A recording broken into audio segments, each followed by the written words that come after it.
সূরা কাহফে আরো একটা বিষয় আছে যেটা আপনাকে চেনাবে যে দাজ্জালের সভ্যতাগুলো কেমন হবে। একটু মনোযোগ দেন প্লিজ। এই সূরার মধ্যে 4টা ঘটনা আছে। কয়টা? 2 বন্ধুর ঘটনা, যা আমি কোনো লেকচারে এখনো বলি নাই। এই ঘটনাটা সূরা কাহফের 32 নম্বর আয়াত থেকে শুরু করে 46, 47, 48 এরকম পর্যন্ত বড় একটা ঘটনা আছে। আমি খুব শর্ট করে বলছি। আল্লাহ পাক এই সূরার মধ্যে একটা বিস্ময়কর ঘটনা বলছেন। 2 বন্ধুর। কয়জন বন্ধু?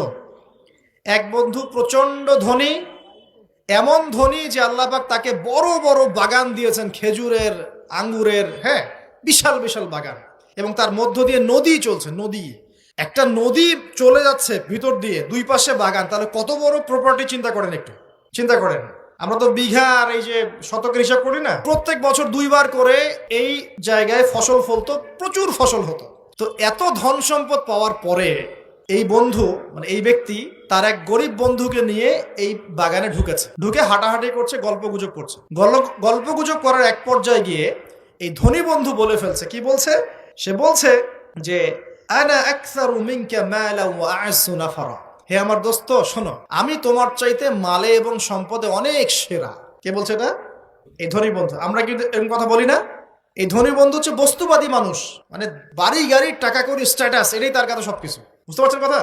সে তার বন্ধুকে বলছে তুমি তো গরিব, আমি তোমার চেয়ে অনেক সেরা টাকায়, পয়সায়, ধন দৌলতে। এমন মানসিকতা আমাদের মধ্যে আছে না অনেকের? আচ্ছা, এবার সে আরো বলছে যে ওয়াদাখালা জান্নাতাহু ওয়া হুয়া যালিমুল লিনাফসি। সে তার জান্নাতে প্রবেশ করলো, তার নফসের উপর সে জুলুমও করে বসলো। কিভাবে জুলুম করলো? এভাবে সে বলছে ক্বালা মা আযুন্নু আন তাবিদা হাদিহি আবাদা। কে বলছে এটা? এই ধনী বন্ধু। সে বলছে, হে আমার গরিব বন্ধু, শোনো, আমি মনে করি না, আমি বিশ্বাসই করি না, আমি মনে করি না যে আমার এই প্রপার্টি কখনো ধ্বংস হয়ে যাবে। আমি এটা বিশ্বাস করি না। বুঝতে পারছেন? ওই যে আমি পরকালে বিশ্বাস করি না, কিয়ামতে বিশ্বাস করি না, আখিরাতে বিশ্বাস করি না। কোন সভ্যতা বলেন? আচ্ছা, সে বলছে যে মা আযুন্নু আন তাবিদা হাদিহি আবাদা। আমি বিশ্বাস করি না, আমি মনে করি না যে এই প্রপার্টি কখনো ধ্বংস হতে পারে। ওয়া মা আযুন্নু সাআতা কায়িমা।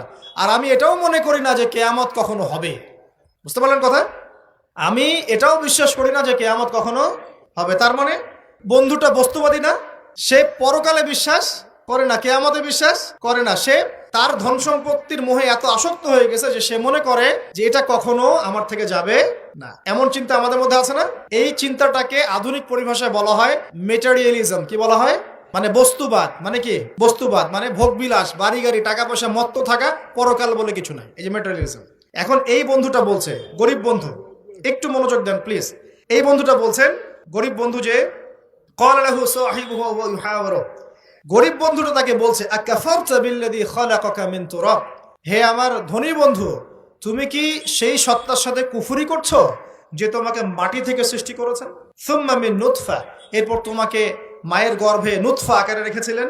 সুম্মা সাওয়াকা রাজুলা। এরপর তোমাকে এই পুরুষের আকৃতি দিয়েছেন। তুমি কি সেই সত্তা আল্লাহকে অস্বীকার করছো? মানে কিয়ামতকে অস্বীকার করার মধ্য দিয়ে তুমি আল্লাহকে অস্বীকার করছো কি? ওয়ালাউলা ইয দাখালতা জান্নাতুক। তুমি যখন তোমার জান্নাতে ঢুকলা, তুমি এটা কেন বললা না যে লা কুওয়াতা ইল্লা বিল্লাহ, মাশাআল্লাহ, লা কুওয়াতা ইল্লা বিল্লাহ, মাশাআল্লাহ, আল্লাহ পাক কি চমৎকার জান্নাত আমাকে দিয়েছেন, লা কুওয়াতা ইল্লা বিল্লাহ, আল্লাহ ছাড়া কোনো শক্তি সামর্থ্য নাই। এমনটা কেন বললে না?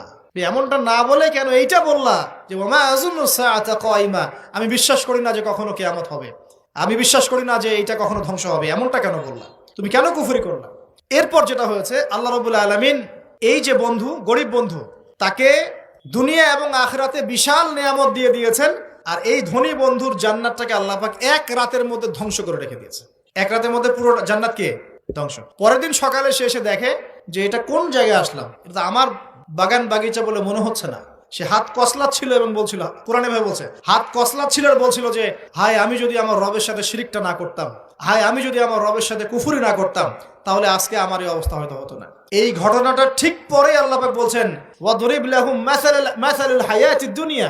হে নবী মুহাম্মদ সাল্লাল্লাহু আলাইহি ওয়াসাল্লাম, তুমি এবার তোমার উম্মতের কাছে দুনিয়ার দৃষ্টান্তটা পেশ করো। দুনিয়ার দৃষ্টান্তটাও ঠিক এরকমই, এই ফসলের ক্ষেতের মতোই। প্রথমে বৃষ্টিপাত হয়, ফসল সবুজ হয়, মানুষ খুব পুলকিত হয়ে যায়, কি চমৎকার ফসল ফলেছে। এরপর সেই গাছগুলো হলুদ হয়ে যায়, তারপর সেগুলো খড়কুটা হয়, চুলায় চলে যায়। এই হয় না? এই গল্পটার সাথে, ঘটনার সাথে দুনিয়ার জীবনে মিল আছে না? এটা কোন সূরায় আছে? কাহফে। আর এই সূরা আপনাকে দাজ্জাল থেকে বাঁচাবে না? এখানে আপনার হেদায়েত শোনেন। দাজ্জাল এবং তার অনুসারীরা এবং ওই সমসাময়িক ফিতনাময় যুগে বেশিরভাগ মানুষ বস্তুবাদী হয়ে যায় নাই, এবং বেশিরভাগ মানুষ এই দুনিয়ার ধন সম্পদ চাকচিক্যের মোহে পড়ে যাবে। পড়ে নাই? পড়েছে কিনা? পড়েছে। এবং শুধু তাই নয়, তারা পরকালীন কনসেপ্টগুলোকে অস্বীকার করা শুরু করবে। ওই যে বললাম, আল্লাহ, ফেরেশতা, মালায়েকা, আখিরাত এগুলো কিছু বিশ্বাস করবে না, মানুষকে ধর্মহীনতার দিকে নিয়ে যাবে। এটা নিয়ে যাচ্ছে না? এই তিনটা জিনিস খুব চলছে সমাজে এখন। আল্লাহ রাব্বুল আলামিন আপনাদের সবাইকে ইসলামের বেসিক বিষয়গুলোর উপর টিকে থাকার তৌফিক দান করুন।